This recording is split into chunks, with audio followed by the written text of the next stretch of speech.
안녕하십니까. 사회자 김진수입니다. 지금부터 새만금 재개발에 대한 공청회를 시작하겠습니다. 일단 용어의 개념 및 논제 등장 배경에 대해 말하겠습니다. 먼저 새만금은 전라북도 군산시부터 김제시를 거쳐 부안군까지 섬들을 연결하는 방조제 또는 그 방조제가 건설된 지역을 말합니다. 간척이란 수면에 독을 쌓고 그 안에 있는 물을 빼거나 메워서 도추로 만드는 일을 말합니다. 보통 바다를 메우는 경우를 가리키지만 호수를 메우는 것도 포함합니다. 새만금 간첩 사업을 하면서 많은 환경 문제들이 발생하고 환경단체와 전문가의 반대로 현재 새만금 간첩 사업이 중단되었습니다. 하지만 최근에 들어서 새만금 간첩 사업 재개발을 다시 시작한다는 정부 입장이 발표되었습니다. 따라서 새만금 간첩 사업 중단 이후 재개발의 필요성에 대한 논제로 공청회를 마련하게 되었습니다. 먼저 이에 대한 정부 대표의 입장을 들어보겠습니다.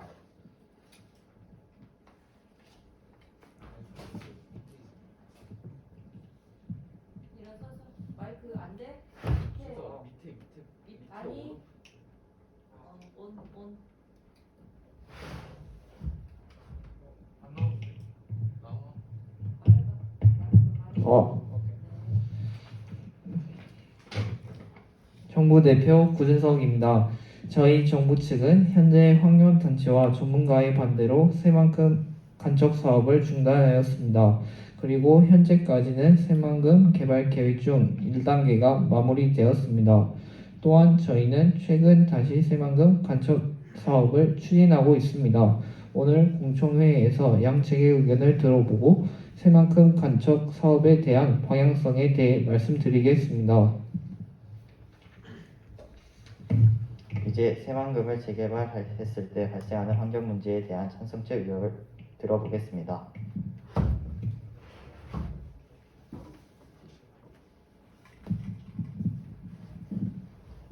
찬성 측 기업 대표 정승환입니다. 새만금 재개발 시 발생하는 환경 문제에 대한 의견 말씀드리겠습니다.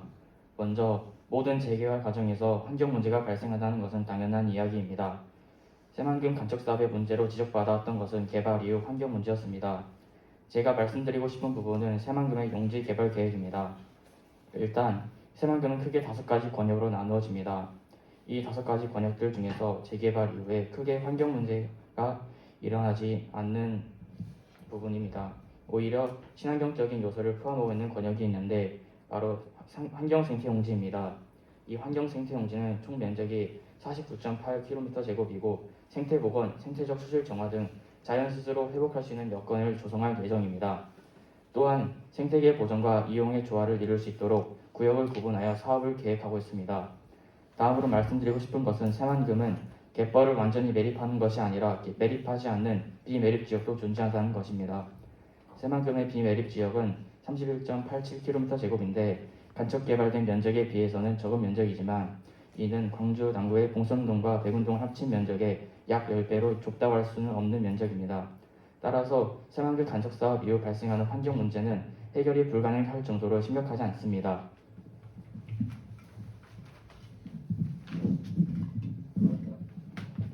새만금 간척 사업으로 일어나는 환경 문제를 최소화할 수 있는 방안에 대해 설명해 주셨습니다. 다음으로 반대측 반박 및 질의해 주시기 바랍니다. 환경단체 배수정입니다. 간척 사업은 인위적인 환경 조성으로 인한 환경 문제가 일어날 수 있고 특히 생태의 보고로 알려진 갯벌을 파괴합니다.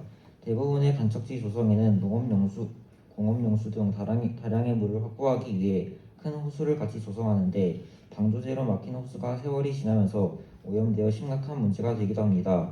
이에 대한 해결 방안이 궁금합니다. 또 이와 같은 이유들로 일부 선진국들에서는 간척사업 계획을 취소하거나 심지어는 간척사업으로 육지화한 곳을 다시 방조제를 헐고 간척사업 이전의 자연상태로 되돌리는 역간척 사업의 사례들도 등장하고 있습니다.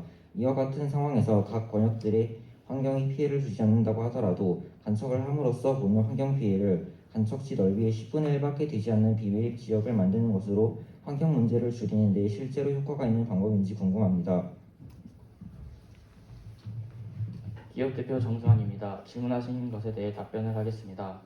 먼저 간척지 조성으로 인한 수질 관리에 대해 질문하신 것에 대해 답변드리겠습니다. 일단 수질 개선 방안은 크게 단기적 방안과 중장기적 방안이 있습니다.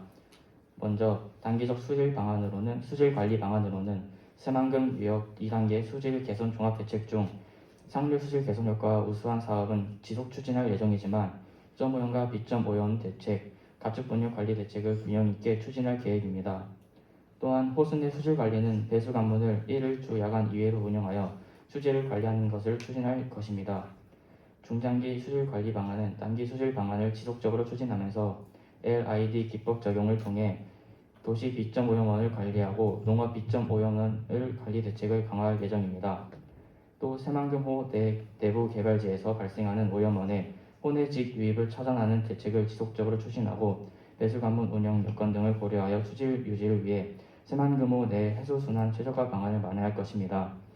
두 번째로 간척 환경이 피해를 주고 환경 생태와 비메리 지역이 간척 이전의 갯벌에 비해 터무니없이 적다는 것을 인정하는 부분입니다. 하지만 현실적으로 적은 면적이라도 이를 조성하는 것이 가장 효과적이라고 생각합니다. 또한 새만금 간척 사업을 진행하면서 여태까지 많은 비용이 들었는데 여기서 이를 중단하고 다시 역간척을 하는 것도 손해가 매우 큽니다. 게다가 역간척을 다시 한다고 해도 전 세계적으로도 역간척의 성공 사례는 드물고 역간척 이후 갯벌이 이전의 역할을 금세 다시 하는 것이 아니기 때문에 역간척을 하는 것이 경제적으로도 환경적으로도 금방 도움이 되지는 못합니다. 또한 환경 생태용지와 비매립 지역이 매립되는 갯벌 지역에 못 미치는 것은 맞지만 각각의 용지는 환경 문제를 최소화하고 갯벌의 기능을 최대한 수행할 수 있도록 조성할 것입니다. 네, 잘 들었습니다. 반대측 의견 한번 들어보겠습니다. 반대측 생태계 전문가 이왕희입니다. 새만금을 개발하게 되면 갯벌이 사라져 그 문제가 심각해집니다. 갯벌이 하고 있는 기능을 말씀드리자면 첫째, 어류 생산 및 서식지 기능이 있습니다. 갯벌은 물과 육지가 만나는 경계지대에 형성되어 있기 때문에 생물의 종류가 다양하고 영양염료와 에너지가 풍부합니다. 갯벌은 1차 생산성이 높고 생물 다양성이 높아 이에 의존하는 개체도 풍부합니다. 서해안 갯벌에 서식하는 어류는 230종, 계류는 193종, 새우류가 774종, 조개류가 58종 이상을 헤아립니다. 해양 생태계의 먹이사슬이 이곳에서 시작되기 때문에 연안 생물의 66%가 갯벌 생태계에 직접적인 연관이 있으며 대부분의 어류가 먹이와 번식 장소로 이곳을 이용하고 있으므로 어업 활동의 90%가 갯벌에서 직감점적으로 의존하고 있습니다. 따라서 갯벌은 자연에서 가장 생산력이 높은 생태계 하나로 외해양에 비하여 10배에서 20배가 높으며 농경지나 산림지역의 3배에서 10배 정도 높은 생산력을 가지고 있습니다. 두 번째로 오염 정화 기능이 있습니다. 갯벌은 육상에서 배출되는 각종 오염 물질을 정화하는 기능을 가지고 있습니다. 하천에 의하여 부여한 물질의 농도가 높은 물이 갯벌에 유입될 때에는 갯벌의 가장자리에서 자라고 있는 식생이 요속에 떨어뜨려 부유 물질과 그 밖의 여러 물질이 이곳에 퇴적됩니다. 또한 갯벌 속에 살고 있는 다양한 미생물에 의하여 화학 물질이 분해가 활발히 진행되어 수질을 개선하는 효과가 있습니다. 일본의 이시오 조간대 대상으로 한 갯벌의 오염 정화력 실험에 의하면 이 갯벌 전체가 갖고 있는 정화 능력은 25.km/제곱의 면적을 가진 인구 10만 명 정도의 도시가 배출하는 오염 물질을 정화할 수 있는 하수 종말 처리 시설에 상당한다고 합니다. 미국의 오덤 교수는 0.01km/제곱의 갯벌이 생물학적 산소 요구량 21.7km를 정화하는 것으로 분석하였고 이 수치는 우리나라의 새만금 갯벌에 응용하면 새만금 지구 갯벌의 정화 기능은 리터당 100mg으로 BOD를 정화할 수 있는 10만 톤 규모의 전주 하수 종말 처리장을 가정할 경우 약 40개의 하수 종말 처리 시설 능력에 버금갑니다. 이를 전주 하수 종말 처리장의 건설 비용인 172억으로 환산한다면 새만금 지구의 갯벌의 정화 능력은 총 가치 7,247억 원에 달하는 것으로 계산됩니다. 세 번째, 심미적 관광 기능이 있습니다. 갯벌은 사람들에게 사냥, 낚시, 해수욕, 아름다운 경치 등 레크레이션의 장소로 제공되기도 하고 자연 탐구, 조령 관찰, 학술 연구 등의 대상으로서의 가치를 지니고 있습니다. 서해안의 경계만 아니라 천수만 일대의 갯벌을 철새들의 중요한 중간적 특지의 남해안, 낙동강 하류에 형성된 습지는 철새들의 서식지이자 좋은 자연환경이 되고 있습니다. 네 번째로 홍수 태풍 조절 기능이 있습니다. 갯벌은 육상 생태계와 해양 생태계 사이에 놓여 있어 두 환경 사이에서 완충작용을 합니다. 갯벌은 홍수에 따른 물의 흐름을 완화하고 저장하는 역할을 하여 물의 장기간을 걸쳐 조금씩 흘려보냅니다. 또한 태풍이나 해일이 발생하면 이는 1차적으로 흡수하고 완화하여 육지 지역에 대한 피해를 감소시키는 역할도 합니다. 추가적으로 갯벌의 경제적 가치입니다. 따라서 갯벌이 간척하면 이러한 기능을 누리지 못하므로 큰 문제가 발생하기 때문에 새만금 간척을 반대합니다.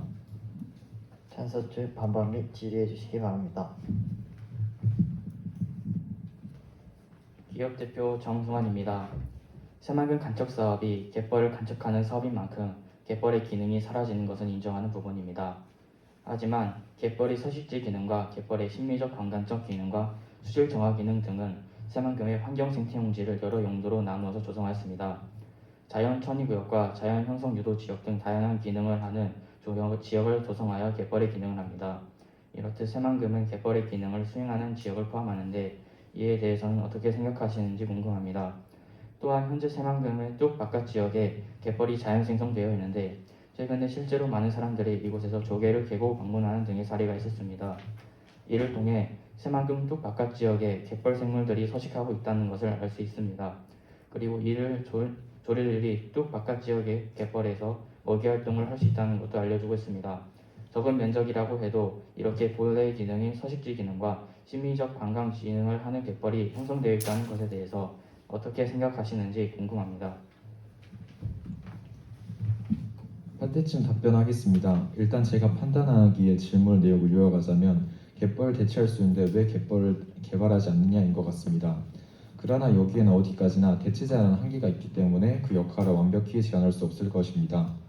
갯벌을 개발해 일부 수익을 얻을 수 있을지 몰라도 갯벌의 기능 일부를 포기해야 한다는 것에 변함이 없습니다. 일부 갯벌의 기능을 해주는 것처럼 보일지 몰라도 그 역할을 완벽히 해내지는 못할 것입니다. 흔히 하는 말로 남의 떡이 더 커 보인다고 가지고 있지 않은 것의 가치가 더 커 보이는 심리학적 현상이 나타납니다. 따라서 원래의 가치를 포기했을 때와 새로운 가치를 비교할 때는 조금 더 객관적이고 한 발자국 떨어져서 생각해 볼 필요가 있습니다. 간첩 사업으로 발생하는 환경 문제 해결 가능성에 대한 찬성 측 의견 들어보겠습니다. 기업 대표 정승환입니다. 간척 사업으로 발생하는 환경 문제 해결 가능성에 대한 의견 말씀드리겠습니다.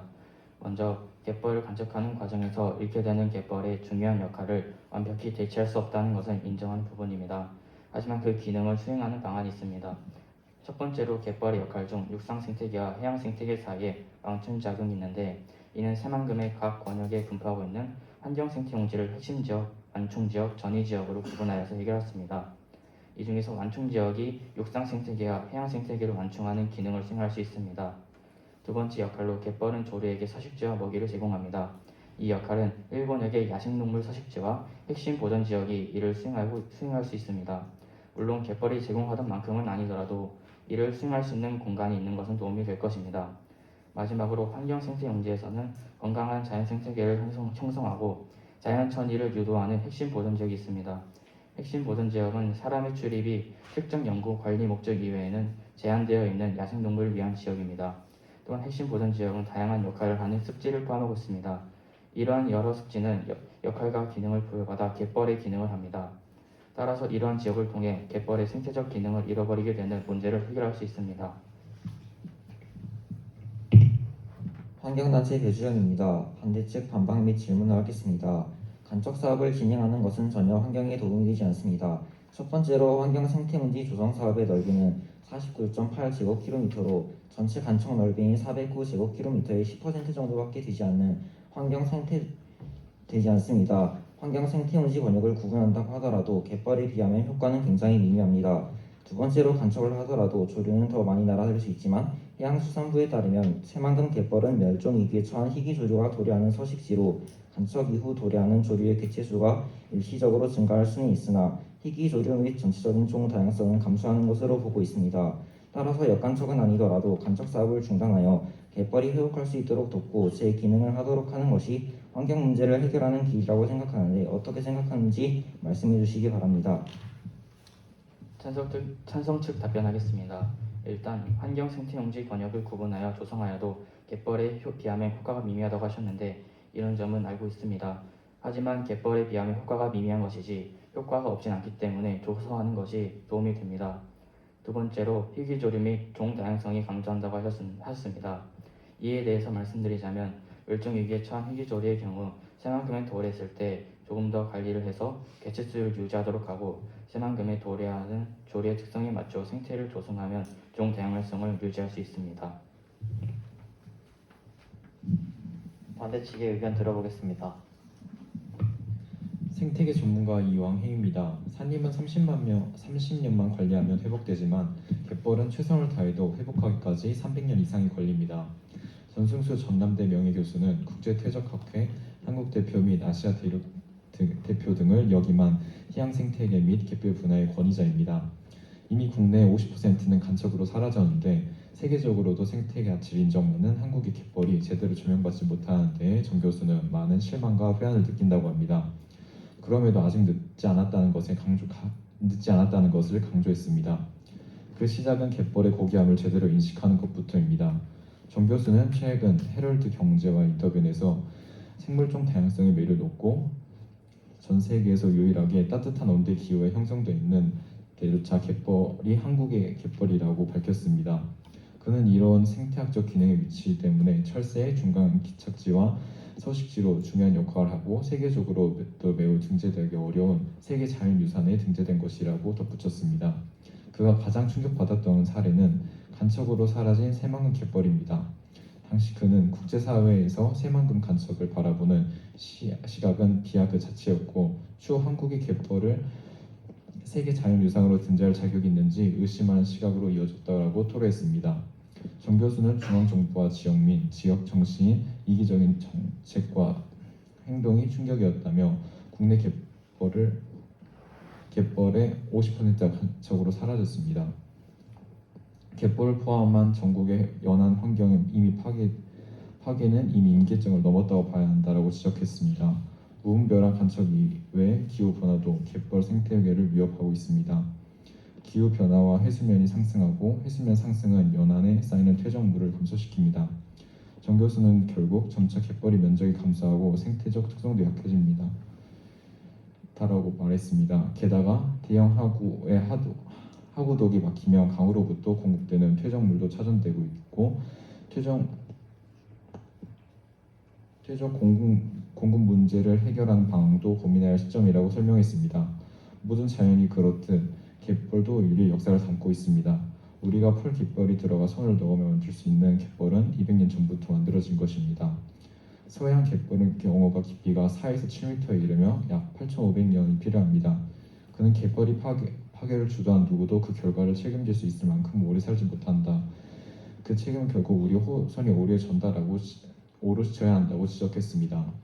오랜 노력과 시간이 필요하지만 그래도 희망은 있습니다. 정 교수의 갯벌 파괴 임계점은 이미 넘었지만 퇴적물이 공급량만큼 증가시켜준다면 다시 빠르게 살아날 수 있다고 말했습니다. 장기적인 관점에서 큰 책임감을 느끼고 정책을 결정해야 한다고 밝혔고 따라서 갯벌을 간척하거나 대체할 방법이 찾는 것이 아닌 그 자체를 인정하고 보존해야 합니다. 찬성 측 질의하겠습니다.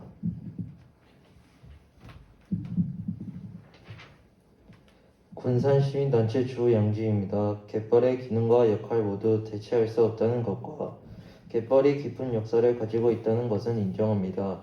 하지만 중앙정부와 지역 정치인의 이기적인 정책과 지역민의 행동이라는 것은 아니라고 생각합니다. 전라북도는 경상도와 충청도와 다르게 대도시가 없을 뿐더러 대한민국의 공공기관이나 행정기구가 위치하고 있는 것도 아닙니다.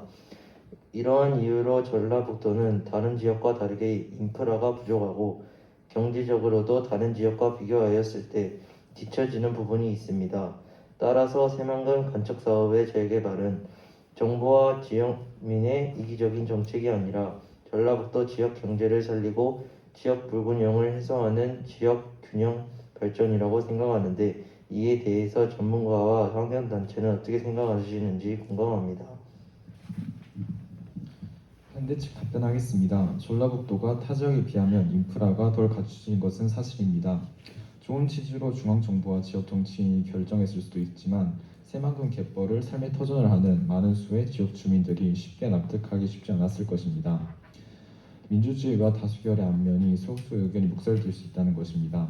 따라서 다수의 이라는 명분하에 이들의 목소리를 가릴 수 없습니다. 또 새만금을 개발한 것은 지역 불균형을 해결하는 방안이 될 수 있지만 꼭 자연을 파괴해야 한다는 위험한 방법을 택할 필요는 없습니다.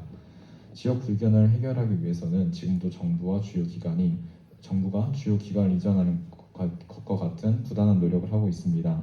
실예로 지역 불균형을 해소하기 위해 한국전력공사를 나주로 이전시키는 정책을 추진하기로 했습니다. 따라서 다른 대체안보다 위험성이 크기 때문에 지역 불균형을 해소한다는 명목으로 새만금을 개발해야 한다는 적절한 근거가 되기에 부족합니다. 이제 효과 및 이익에 대한 찬성 측 의견을 들어보겠습니다. 시민단체 주영지입니다. 저는 새만금 간척 사업의 경제적, 사회적 이익에 대해 말씀드리겠습니다. 먼저 사회적으로는 일자리 창출과 인구를 분산하는 효과를 얻을 수 있습니다. 우리나라의 수도권에는 우리나라 국민 5천만 명 중 약 2,300만 명이 거주하고 있는데 이렇게 인구가 한 곳에 밀집되면 그 지역의 환경이 악화되는 것은 당연합니다. 새만금의 예상 인구로는 총 70.6만 명이 수용 가능한데 새만금을 공공기관을 이전하는 등에 개발하여 많은 수가 아니더라도 수도권의 인구를 분산시키고 대도시의 환경 악화를 조금이나마 완화시킬 수 있습니다. 그 다음으로 일자리에 대해 말씀드리겠습니다. 앞서 기업 대표께서 말씀하셨듯이 새만금에는 신재생에너지와 그린수소 연구단지를 조성한다고 하셨는데 연구단지가 생김으로써 연구원과 관리인 등 많은 일자리가 창출되었던 것입니다. 그 다음으로 경제적 측면에 대한 이익을 말씀드리겠습니다. 새만금은 31.6제곱킬로미터의 레저 용지를 포함하고 있는데 이는 광주 남구의 절반 정도의 넓이를 18홀 골프장 기준으로 30개 지을 수 있고 축구 경기장도 여러 개를 거뜬히 지을 수 있는 면적입니다. 새만금의 넓은 레저 용지를 개발하여 다양한 스포츠와 레저 활동을 즐길 수 있고 이런 부분으로 유명해진다면 근처 지역 사람들은 물론이고 전라도와 충청도 조금은 멀지만 수도권에서도 많은 사람들이 올 수 있습니다. 있기 때문에 지역 경제에 도움이 될 수 있습니다. 그리고 새만금은 군산의 일부를 포함하고 있습니다. 군산은 남해안보다 파도가 약하게 치고 인천보다는 조수간만에 차가 작기 때문에 선박이 들어오기에 다른 지역보다 훨씬 수월합니다. 공항과 철도도 지을 예정이기 때문에 무역과 교통 면에서도 도움이 될 것입니다. 자, 너무 길어서 패스하고 기업 대표로 건너갈게요. 전문가 시민단체 건너가고 기업 대표.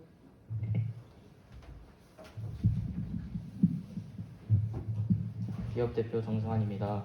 새만금 간척 사업의 재개발 효과 및 이익에 대해 말씀드리겠습니다. 친환경적 면에서 재개발 및 효과를 이익을 말씀드리겠습니다.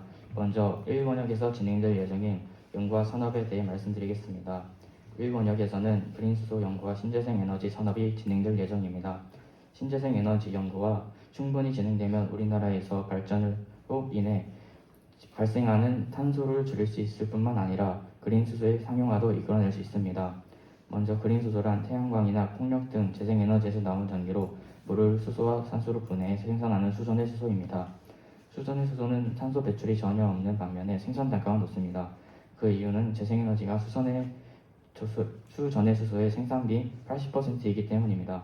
그 말은 즉 재생에너지의 생산비가 줄어들면 그린수소의 단가가 낮아진다는 것입니다. 새만금의 연구단지에서 연구를 바탕으로 추후에 더 낮은 단가로 그린수소 등 친환경적인 여료를 사용할 수 있습니다. 이렇게 그린수소 연구가 계속해서 진행되어 생산 단가가 많이 낮아지면 우리나라의 수자동차의 상용화도 더 빨라지는 등 환경에 더 유익한 영향을 미칠 것입니다. 자, 또 건너갈게요. 환경단체, 기업단체 건너가고 전문가 반대 측 입장 갈게요. 전문가 입장 말하겠습니다. 어류 생산 및 서식지 기능, 오염 정화 기능, 심리적 관광적 기능, 홍수, 태풍 조절의 기능 등 갯벌의 주요한 기능을 잃지 않고 유지할 수 있으며 우리나라는 갯벌의 가치를 무시하고 50%가 간척되었기 때문에 넓은 새만금의 갯벌의 가치는 부수적인 기능으로부터 가치보다 갯벌의 순수한 가치만으로도 그 가치가 충분합니다. 또 갯벌 분야의 권위자인 정승수 교수는 갯벌이 회복하려면 300년 이상 걸린다고 언급한 만큼 갯벌인 새만금의 가치는 더욱 큽니다. 또 갯벌의 경제적 가치는 위에서 열거한 갯벌의 기능과 직접적인 관련이 있습니다. 영국 과학 전문 지식인 내철에 의하면 우리나라의 갯벌의 생태적 가치는 1헥터당 9,990달러로 농경지의 가치인 92달러보다 100배 이상의 가치를 가진 것으로 평가되고 있습니다. 환경부의 평가에 따르면 우리나라의 갯벌의 가치는 내처보다 높은 24.3.1로 평가되고 있는데 이는 우리나라의 갯벌이 수산물과 생산 어류의 서식지로 그 가치가 외국보다도 높기 때문입니다. 다만 환경부의 평가한 자료에서는 갯벌의 자연재해 조절 항목과 원료 공급 항목을 평가하지 않았는데 이를 추가하여 평가하면 우리나라 갯벌의 경치 가치는 1헥타어당 27,316달러에 달하여 내처의 평가보다 약 2.7배가량 높다고 합니다. 이러한 이유들로 새만금을 간척하지 않았을 때 이익이 더 큽니다. 자, 시간이 너무 많이 가서 최종 정부 대표하고 최종 사회자 발언으로 마무리할게요. 먼저 새만금 간척 사업으로 인해 갯벌의 기능과 환경 문제가 발생하는 것은 인정한 부분입니다. 하지만 새만금의 정부 대표 정부 대표 발언으로 마무리할게요. 정부 대표 고준석입니다. 일단 양측의 의견 잘 들었습니다. 먼저 반대 측에서는 새만금 간척 사업이 환경에 어떤 영향을 미치고 어떠한 문제가 발생하는지에 대해서 그리고 갯벌을 유지했을 때 효과와 이익에 대해 말씀하셨습니다. 찬성 측에서는 새만금 간척 사업으로 형성된 간척지를 어떻게 활용할지와 간척함으로써 발생하는 환경 문제를 어떻게 해결할지에 대해서 말씀하셨습니다. 그리고 새만금 간척지 개발이 어떤 경제적 효과와 이익을 가져다 주는지에 대한 의견도 말씀하셨습니다. 양측 모두 좋은 의견을 내주셨고 이를 바탕으로 저희 정부 측은 새만금 간척 사업을 다시 시작하되 갯벌의 생태계와 환경을 보존하기 위해 관련된 법률을 제정하고 정책을 시행하겠습니다. 또한 가능하다면 환경생태 용지 면적과 비밀입 지역의 면적을 더 확장하도록 노력하고 새만금 개발 완료 후에 발생하는 환경 문제는 되도록 정부 차원에서 해결하기 위해 노력하겠습니다. 좋은 의견을 여러분께 감사의 말씀 전합니다. 이상입니다.